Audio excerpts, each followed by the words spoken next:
দুই নারীর বীরত্ব, এই নারীদের বেছে নিতে হয়েছিল তারা ফরৌনের বাধ্য হবে নাকি ঈশ্বরের।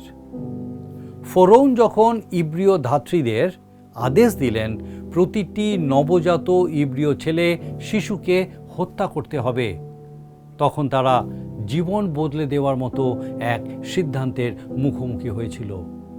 তারা কি মিশরের সবথেকে শক্তিশালী শাসকের বাধ্য হবে নাকি ঈশ্বরের বাধ্য হবে?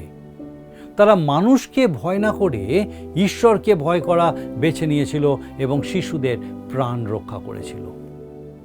চাপ ছিল প্রচণ্ড, কিন্তু তাদের বাধ্যতা অত্যন্ত গুরুত্বপূর্ণ ছিল। পবিত্র শাস্ত্র বলে ঈশ্বর ধাত্রীদের মঙ্গল করেছিলেন এবং ইসরায়েল জাতির সংখ্যায় বৃদ্ধি পেয়ে শক্তিশালী হতে থাকল। তাদের বিশ্বস্ততা ঈশ্বরের এক মহান পরিকল্পনার অংশ হয়ে উঠেছিল। অনেকে ফরৌনকে মনে রাখে, কিন্তু সিফরা এবং পুয়ার নাম খুব কম মানুষই মনে রেখেছে। তবুও ঈশ্বর নিশ্চিত করেছিলেন যেন তাদের নাম শাস্ত্রে লিপিবদ্ধ থাকে, কারণ যারা তাকে ভয় করে তিনি তাদেরকে কখনোই অবহেলা করেন না।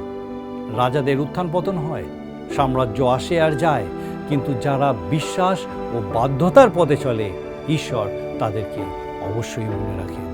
ইতিহাস রাজাদের মনে রাখে, কিন্তু ঈশ্বর তাদের মনে রাখেন যারা তাকে ভয় করে।